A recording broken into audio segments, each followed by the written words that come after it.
आदाब। आप सुन रहे हैं मेरे यानी अदनान के साथ ऑब्जर्वर पोस्ट पर खबरनामा।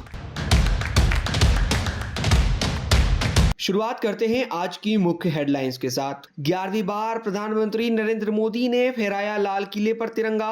103 मिनट के भाषण में किया यूनिफॉर्म सिविल कोड और एक देश एक चुनाव का भी जिक्र। आरएसएस प्रमुख मोहन भागवत बोले, पड़ोसी देश में उत्पात की गर्मी हिंदू बंधुओं को झेलनी पड़ रही है। महिला पहलवान विनेश की अपील खारिज। ताऊ महावीर बोले, हमें उम्मीद थी कि फैसला हमारे पक्ष में आएगा, अब कोई गुंजाइश नहीं। यूक्रेन का समर्थन करने पर रूस ने एक बेले डांसर को दी 12 साल की सजा। स्पेन के स्टार फुटबॉलर लमिन यमाल के पिता पर हुआ चाकुओं से हमला। अब खबरें विस्तार से। 78वें स्वतंत्रता दिवस पर प्रधानमंत्री नरेंद्र मोदी ने आज 15 अगस्त को लाल किले पर 11वीं बार तिरंगा फहराया। अपने 103 मिनट के भाषण में पीएम ने कहा कि देश में अगले 5 सालों में 75,000 मेडिकल सीटें बढ़ाई जाएंगी। वहीं कोलकाता रेप मर्डर केस पर उन्होंने कहा कि ऐसे राक्षसों को फांसी पर लटका दिया जाए।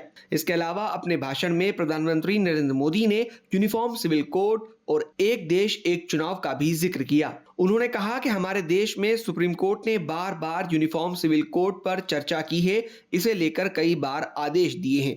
देश का एक बहुत बड़ा वर्ग मानता है और इसमें सच्चाई भी है कि जिस सिविल कोड को लेकर हम जी रहे हैं वो एक तरह से कम्युनल सिविल कोड है, भेदभाव करने वाला सिविल कोड है। प्रधानमंत्री ने आगे कहा कि इस गंभीर विषय पर व्यापक चर्चा होनी चाहिए। ऐसे कानून जो धर्म के आधार पर देश को बांटते हों, जो ऊंच नीच का कारण बनते हों, ऐसे कानूनों का आधुनिक समाज में कोई स्थान नहीं हो सकता। पीएम मोदी ने आगे कहा कि समय की मांग है कि देश में एक सेक्युलर सिविल कोड हो।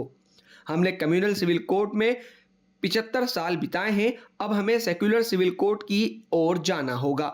इसके अलावा पीएम ने देश में एक समय पर एक चुनाव कराने की भी वकालत की। उन्होंने कहा कि देश में बार बार चुनाव गतिरोध पैदा कर रहे हैं, हर 6 महीने में कहीं ना कहीं चुनाव हो रहे हैं, इसलिए देश में व्यापक चर्चा हुई है। सभी राजनीतिक दलों ने अपने विचार रखे हैं। वन नेशन वन इलेक्शन के लिए देश को आगे आना होगा। स्वतंत्रता दिवस के मौके पर संघ प्रमुख मोहन भागवत ने नागपुर में संघ मुख्यालय में कहा कि दुनिया में हमेशा से ऐसे लोग रहे हैं जो अन्य देशों पर वर्चस्व चाहते हैं, ऐसे में इनसे रक्षा करनी पड़ती है।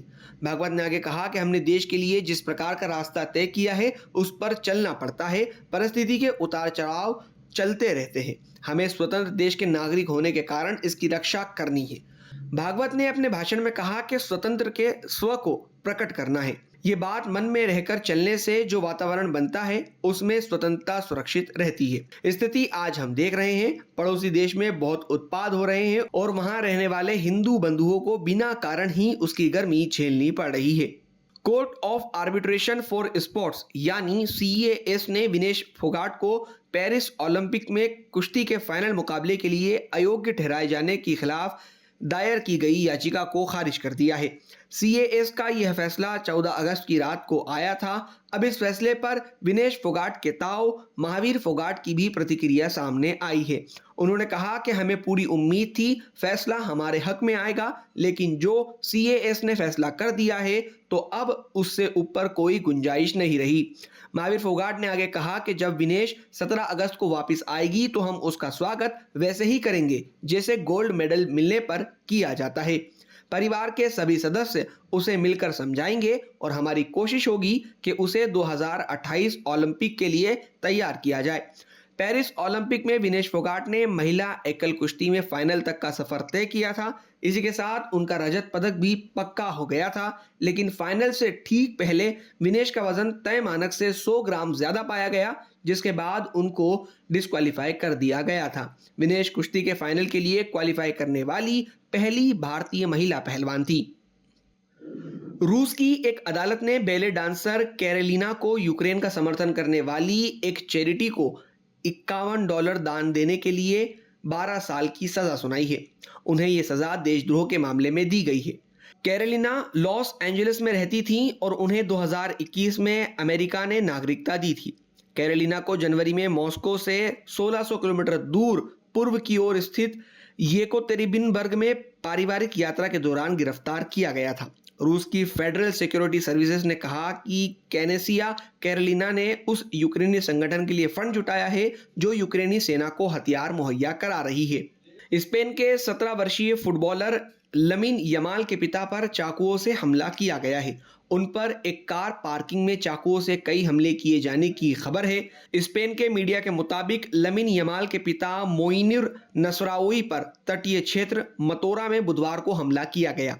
उन्हें गंभीर हालत में अस्पताल में भर्ती कराया गया। फिलहाल उनकी हालत स्थिर बताई जा रही है। पुलिस ने इस मामले में 3 लोगों को गिरफ्तार किया है। इस साल यूरो कप फुटबॉल के सेमीफाइनल मुकाबले में यमाल ने बॉक्स के बाहर से गोल पोस्ट के टॉप कॉर्नर से शानदार गोल दागा था। इस गोल ने यमाल का नाम इतिहास की किताबों में शामिल कर दिया। 16 साल और 362 दिन की उम्र में वो टूर्नामेंट के इतिहास में स्कोर करने वाले सबसे कम उम्र के व्यक्ति बन गए थे।